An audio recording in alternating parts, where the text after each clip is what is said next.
Assalamualaikum warahmatullahi wabarakatuh.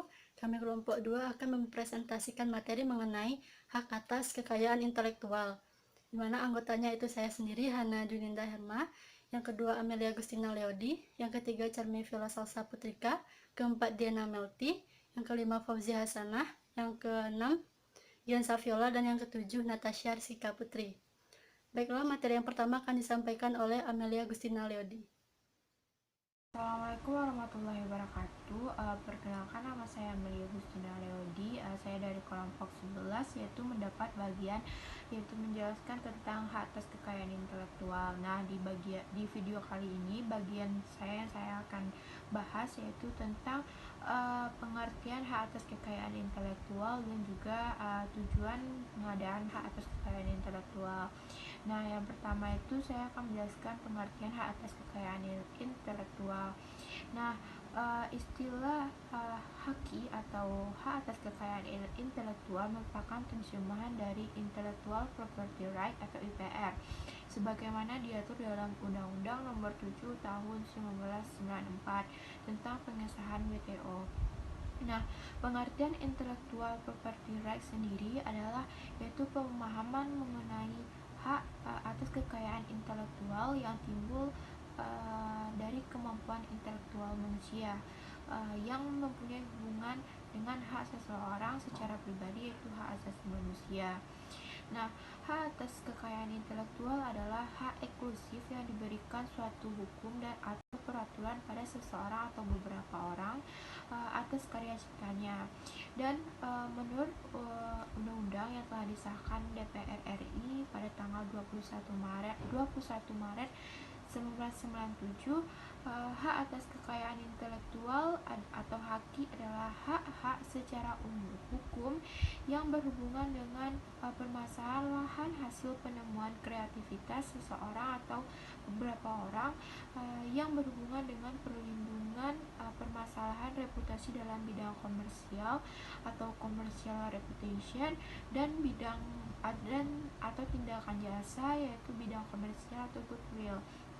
Nah, maka dari itu objek utama dari hak atas kekayaan intelektual yaitu adalah karya, yaitu berupa karya ciptaan hasil buah pikiran atau intelektual manusia. Nah, yang kedua itu saya akan menjelaskan yaitu tentang tujuan atas pengadaan hak atas kekayaan intelektual, yaitu ada 3. Yang pertama itu yaitu tentang mengantisipasi adanya kemungkinan pelanggaran atas kekayaan hak intelektual orang lain. Nah, dimana dengan adanya hak atas pengadaan hak atas kekayaan intelektual ini memberikan perlindungan hukum kepada pencipta dan hasil karya ciptanya. Yang kedua itu yaitu membantu meningkatkan kompetisi dan pangsa pasar, yaitu khususnya dalam komersialisasi kekayaan intelektual, di mana hak atas pengadaan kekayaan intelektual ini memberikan motivasi kepada masyarakat luas untuk dapat terus berkarya dan menciptakan hasil produk dan inovasi yang lebih baik. Dan yang terakhir yaitu sebagai bahan pertimbangan untuk menentukan strategi penelitian industri dan usaha di Indonesia, dimana dengan pengadaan hak atas kekayaan intelektual ini merangsang dunia industri dan masyarakat untuk secara bebas untuk terus berkarya dan menghasilkan strategi yaitu di bidang industri dan usahanya, karena diakibatkan dengan adanya perlindungan atas kekayaan intelektual tersebut. Nah, sekian yang bisa saya jelaskan. Saya ucapkan terima kasih. Assalamualaikum warahmatullahi wabarakatuh. Perkenalkan, nama saya Diana Melty, NIM 17059139 dari jurusan manajemen. Baiklah, saya akan melanjutkan materi selanjutnya, yaitu tentang sejarah dari hak atas kekayaan intelektual di Indonesia. Secara historis, peraturan di perundang-undangan di bidang hak atas kekayaan intelektual di Indonesia telah ada sejak tahun 1840. Pemerintah kolonial Belanda memperkenalkan undang-undang pertama mengenai perlindungan hak atas kekayaan Indonesia pada tahun 1844. ketika di Indonesia masih di bawah ketika itu Indonesia masih di bawah penguasaan pemerintah kolonial Belanda, yang artinya hukum yang mengaturnya pun berasal dari hukum yang berlaku di Belanda. Pada tahun 1910 mulai berlaku Undang-Undang Paten di Indonesia, yang kemudian diikuti Undang-Undang Merek dan Undang-Undang Hak Cipta tahun 1912. Pada tahun 1888, Indonesia resmi pertama kali menjadi anggota Paris Convention for the Protection of Industrial Property Rights, Madrid Convention pada tahun 1893 hingga 1936, dan Bern Convention pada tahun 1914. Kemudian pada masa kemerdekaan, sebagaimana ditetapkan dalam ketentuan peralihan Undang-Undang Dasar 1945, seluruh peraturan perundang-undangan yang berlaku pada masa pendudukan Belanda tetap berlaku. Khusus untuk Undang-Undang Paten, walau permohonannya sudah dapat dilakukan sendiri di Indonesia, namun pemeriksaan harus tetap dilakukan di Belanda. Setelah kemerdekaan, barulah pada tahun 1961 Indonesia memiliki Undang-Undang Merek sendiri menggantikan Undang-Undang Produk Belanda, diikuti Undang-Undang Hak Cipta pada tahun 1982, Undang-Undang Paten tahun 1989, yang masing-masing sudah diperbaharui untuk menyelaraskan dengan pemberlakuan perjanjian TRIPS. Kemudian pada tahun 2000 berlaku pula Undang-Undang Rahasia Dagang, Undang-Undang Desain Industri, Undang-Undang Desain Tata Letak Sirkuit Terpadu, dan Undang-Undang Perlindungan Varietas Tanaman yang baru efektif pada tahun 2004. Nah, sekian materi yang dapat saya sampaikan. Maaf apabila ada kesalahan, saya kembalikan kepada moderator. Assalamualaikum warahmatullahi wabarakatuh. Perkenalkan, nama saya Gian Saviola, NIM 17059158. Di sini saya akan menjelaskan materi tentang manfaat hak kekayaan intelektual. Terdapat 6 manfaat dari hak intelektual. Yang pertama yaitu bagi dunia usaha. Bagi dunia usaha, adanya perlindungan terhadap penyalahgunaan atau pemalsuan karya intelektual yang dimilikinya oleh pihak lain di dalam negeri maupun di luar negeri. Perusahaan yang telah dibangun mendapatkan citra yang baik atau positif dalam persaingan apabila memiliki perlindungan hukum di bidang HKI atau hak kekayaan intelektual. Yang kedua yaitu bagi investor. Bagi investor dapat menjamin kepastian hukum baik individu maupun kelompok, serta terhindar dari kerugian akibat pemalsuan atau perbuatan curang dari pihak lainnya. Yang ketiga yaitu bagi pemerintah. Bagi pemerintah, adanya citra positif pemerintah yang menetapkan HKI di tingkat WTO. Selain itu, adanya penerimaan devisa yang diperoleh oleh pendaftaran dari HKI tersebut. Dan yang keempat, yaitu adanya kepastian hukum bagi pemegang hak dalam melakukan usahanya tanpa gangguan dari pihak lain. Dan yang kelima, yaitu pemegang hak dapat melakukan upaya hukum baik perdata maupun pidana bila terjadi pelanggaran atau peniruan dari pihak lainnya. Dan yang terakhir yaitu pemegang hak dapat memberi izin atau lisensi kepada pihak lainnya. Sekian materi dari saya. Jika ada kesalahan, mohon maaf. Saya kembalikan ke moderator. Terima kasih. Saya Hana Juwinda Harma akan menjelaskan materi mengenai prinsip-prinsip hak kekayaan intelektual. Yang pertama ada prinsip ekonomi. Dalam prinsip ekonomi, hak intelektual berasal dari kegiatan kreatif dari daya berpikir manusia yang memiliki manfaat serta nilai ekonomi yang akan memberi keuntungan kepada pemilik hak cipta. Yang kedua, prinsip keadilan merupakan suatu perlindungan hukum bagi pemilik suatu hasil dari kemampuan intelektual sehingga memiliki kekuasaan dalam penggunaan hak atas kekayaan intelektual terhadap karyanya. Prinsip yang ketiga, prinsip kebudayaan. Prinsip kebudayaan merupakan pengembangan dari ilmu pengetahuan, sastra dan seni guna meningkatkan taraf kehidupan serta akan memberikan keuntungan bagi masyarakat, bangsa, dan negara. Prinsip yang keempat yaitu prinsip sosial, yaitu prinsip sosial mengatur kepentingan manusia sebagai warga negara, sehingga hak yang telah diberikan oleh hukum atas suatu karya merupakan satu kesatuan yang diberikan perlindungan berdasarkan keseimbangan antara kepentingan individu dan masyarakat atau lingkungan. Sekian materi dari saya. Assalamualaikum warahmatullahi wabarakatuh.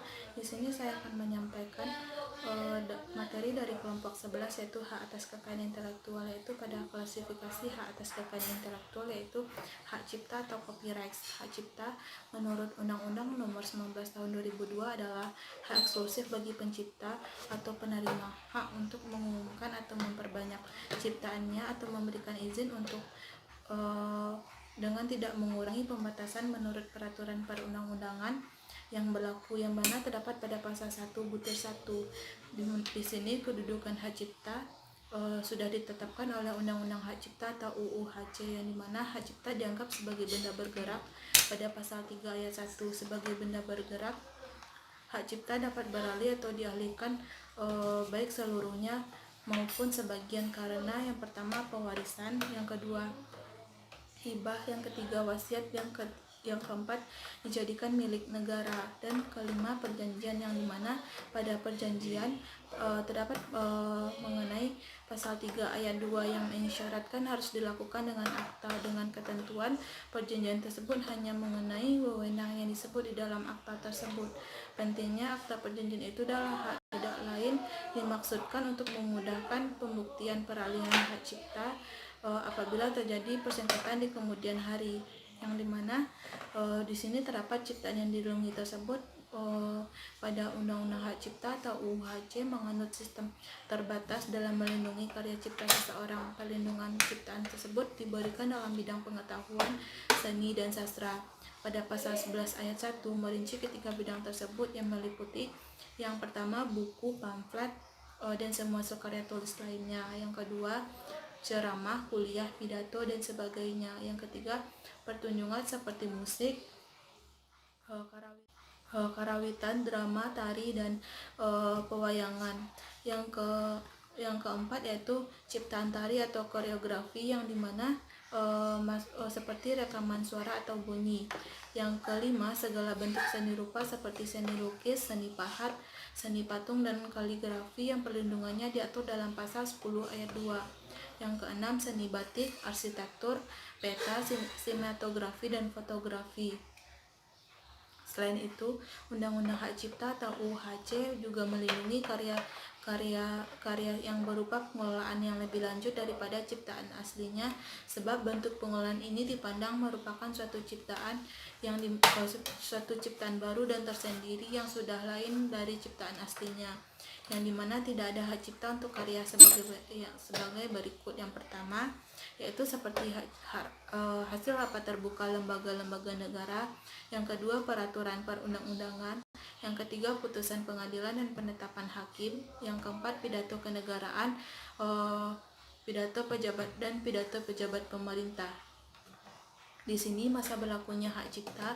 Dalam mengatur jangka waktu berlakunya hak cipta, Undang-Undang Hak Cipta atau UHC tidak mensyaratkan, melainkan membeda-bedakan, yang dimana perbedaan itu dikelompokkan. Yang pertama kelompok 1 yang bersifat orisinil, yang mana sifatnya asli, di mana perlindungan hukumnya selama hidup pencipta tersebut dan terus berlanjut sampai dengan 50 tahun setelah pencipta meninggal.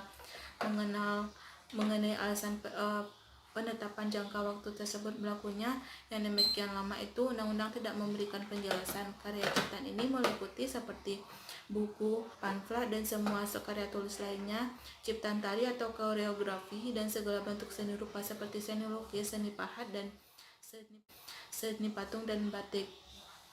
dan termasuk juga di sini yaitu ciptaan lagu atau musik dengan atau tanpa teks. Yang kedua yaitu kelompok 2 yang bersifat derivatif, yang dimana perlindungan ini berlaku yang bersifat tiruan, yang dimana berlaku selama 50 tahun, yang meliputi hak cipta seperti karya pertunjukan seperti musik, karawitan, drama, dan untuk media seperti radio, televisi, dan film, serta karya rekaman radio, ceramah, pidato, kuliah, dan sebagainya, peta, karya sinematografi.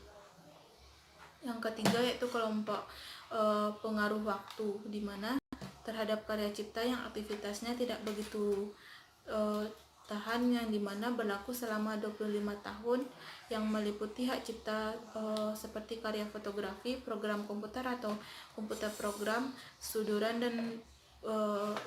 dan penyusunan bunga rampai. Yang di sini itu terdapat pendaftaran hak ciptaan tidak kalah pentingnya dengan benda-benda lain seperti tanah, kendaraan bermotor, kapal, merek yang memerlukan pendaftaran. Di sini perlindungan suatu ciptaan timbul secara otomatis sejak ciptaan itu diwujudkan dalam bentuk yang nyata. Maksud dari pendaftaran itu sendiri ialah semata-mata mengenai kebenaran prosedur formal saja, tetapi juga mempunyai tujuan untuk mendapatkan pengukuhan hak cipta dan sebagai alat bukti di awal pengadilan apabila timbul sengketa di kemudian hari yang dimana terhadap ciptaan tersebut.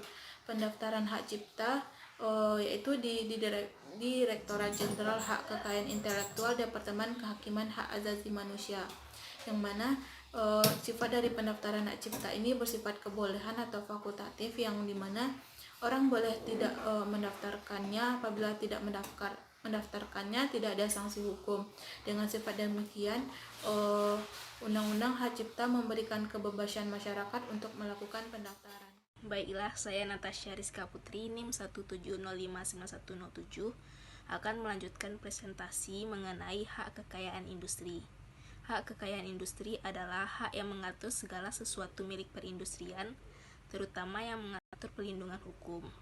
Hak kekayaan industri sangat penting untuk didaftarkan oleh perusahaan-perusahaan, karena hal ini sangat bergantung untuk melindungi kegiatan perusahaan yang bersifat menghancurkan seperti plagiatisme.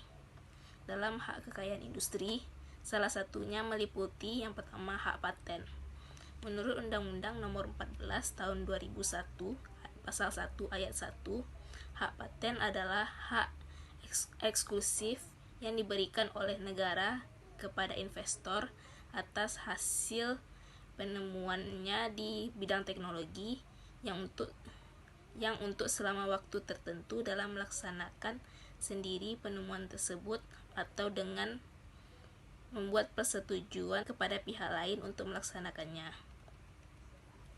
Perlindungan hak paten ini diberikan jangka waktu selama 20 tahun terhitung dari filing date. Undang-undang yang mengatur hak paten antara lain, yang pertama, Undang-Undang Nomor 6 Tahun 1989 tentang Paten, Lembaran Negara Republik Indonesia Tahun 1989 Nomor 39. Yang kedua yaitu Undang-Undang Nomor 13 Tahun 1997 tentang perubahan Undang-Undang Nomor 6 Tahun 1989 tentang Paten, Lembaran Negara Republik Indonesia Tahun 1997 Nomor 30. Yang ketiga yaitu Undang-Undang Nomor 14 Tahun 2001 tentang Paten, Lembaran Negara Republik Indonesia Tahun 2001 Nomor 109. Yang kedua yaitu hak merek. Berdasarkan Undang-Undang Nomor 15 Tahun 2001, Pasal 1 Ayat 1, hak merek adalah tanda yang berupa gambar, nama, kata, huruf-huruf, angka-angka, susunan warna, dan kombinasi dari unsur tertentu yang memiliki daya yang berbeda dan digunakan dalam kegiatan perdagangan barang dan jasa. Merek memiliki beberapa istilah, antara lain yang pertama, merek dagang. Merek dagang adalah merek yang digunakan pada barang yang diperdagangkan oleh seseorang atau beberapa orang secara bersama-sama untuk atau badan hukum untuk membedakan antara barang sejenis lain. Yang kedua yaitu merek jasa. Merek jasa adalah merek yang digunakan pada jasa yang diperdagangkan oleh seseorang atau beberapa orang secara bersama-sama atau badan hukum untuk membedakan antara jasa yang sejenisnya. Yang ketiga yaitu merek kolektif. Merek kolektif adalah merek yang digunakan pada barang atau jasa dengan karakteristik yang sama yang diperdagangkan oleh beberapa orang atau badan hukum secara bersama-sama yang membedakan dengan barang atau jasa sejenis lainnya. Undang-undang yang mengatur mengenai hak merek antara lain, yang pertama, Undang-Undang Nomor 19 Tahun 1992 tentang merek. Lembaran Negara Republik Indonesia Tahun 1992 Nomor 81. Yang kedua yaitu Undang-Undang Nomor 14 Tahun 1997 tentang perubahan Undang-Undang Nomor 19 Tahun 1992 tentang merek. Lembaran Negara Republik Indonesia Tahun 1997 Nomor 31. Yang ketiga, Undang-Undang Nomor 15 Tahun 2001 tentang merek. Lembaran Negara Republik Indonesia Tahun 2001 Nomor 110. Yang ketiga yaitu desain industri.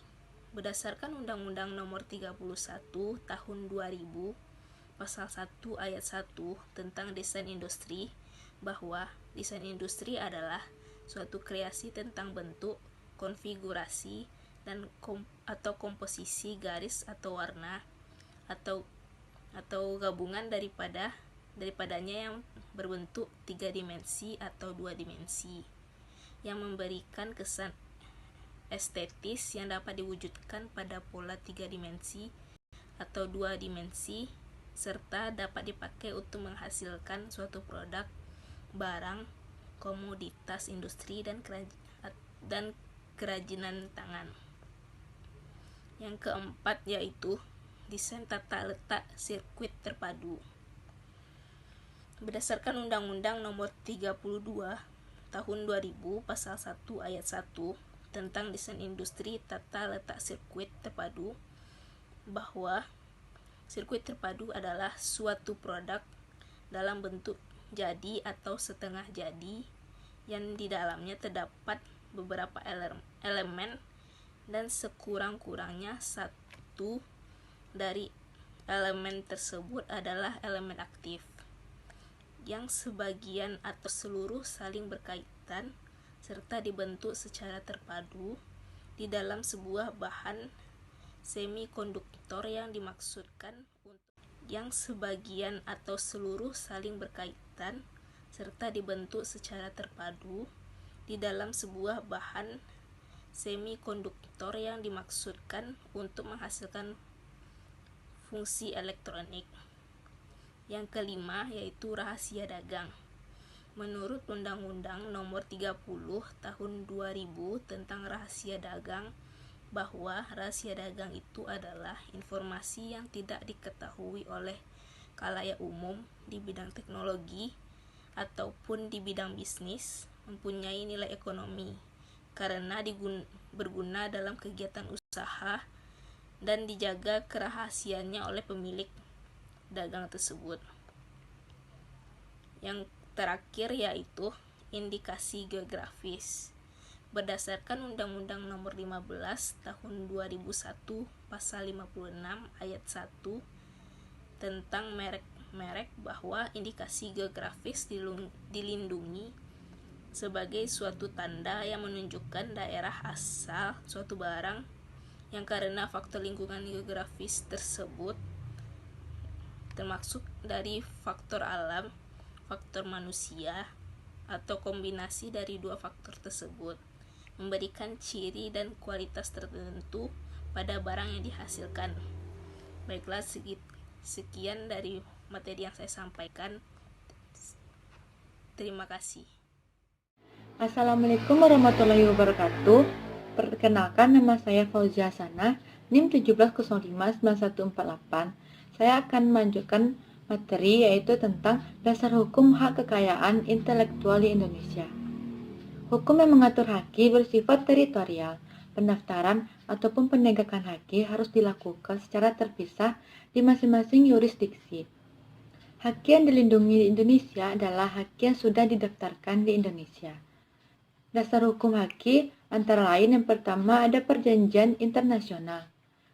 Dibagi dalam beberapa yaitu yang pertama Berne Convention 1883 hak cipta, yang kedua Paris Convention 1886 paten, merek dan desain industri, yang ketiga Perjanjian TRIPS atau Agreement on Trade Related Aspects of Intellectual Property Rights atau WTO 1994, dan konvensi lainnya yang berkaitan dengan teknis antara lain OECD, YPPT, Madrid Protocol, dan PCT. Yang kedua yaitu tentang undang-undang nasional, terbagi ke dalam beberapa. Yang pertama, Undang-Undang Nomor 30 Tahun 2000 tentang rahasia dagang. Yang kedua, Undang-Undang Nomor 31 Tahun 2000 tentang desain industri. Yang ketiga, Undang-Undang Nomor 32 Tahun 2000 tentang desain dan tata letak sirkuit terpadu. Yang keempat, Undang-Undang Nomor 14 Tahun 2001 tentang paten. Yang kelima, Undang-Undang Nomor 15 Tahun 2001 tentang merek. Yang terakhir, Undang-Undang Nomor 19 Tahun 2000 tentang hak cipta. Selanjutnya, pentingnya hak atas kekayaan intelektual atau haki. Memperbincangkan masalah haki bukanlah masalah perlindungan hukum semata. Haki juga erat dengan alih teknologi, pembangunan ekonomi, dan martabat bangsa. Secara umum, disepakati bahwa hak kekayaan intelektual atau yang disebut dengan haki memegang pertama peran penting dalam pertumbuhan ekonomi saat ini. Dalam hasil kajian World Intellectual Property Organization atau WIPO, dinyatakan pula bahwa haki memperkaya kehidupan seseorang, masa depan suatu bangsa secara material, budaya, dan sosial. Secara umum, ada beberapa manfaat yang dapat diperoleh dari sistem haki yang baik, yaitu meningkatkan posisi perdagangan dan investasi, mengembangkan teknologi, mendorong perusahaan untuk bersaing secara internasional, dapat membantu komersialisasi dari suatu investasi atau temuan, dapat mengembangkan sosial budaya, dan dapat menjaga reputasi internasional untuk kepentingan ekspor. Oleh karena itu, pengembangan sistem haki nasional sebaiknya tidak hanya melalui pendekatan hukum atau legal approach, tetapi juga teknologi dan bisnis atau business and technological approach dan sistem perlindungan yang baik terhadap haki dapat menunjang pembangunan ekonomi masyarakat yang menerapkan sistem tersebut. Sekianlah materi yang dapat saya sampaikan. Assalamualaikum warahmatullahi wabarakatuh. Baiklah, sekianlah penjelasan dari kami. Mohon maaf apabila ada kesalahan dan terima kasih. Assalamualaikum warahmatullahi wabarakatuh.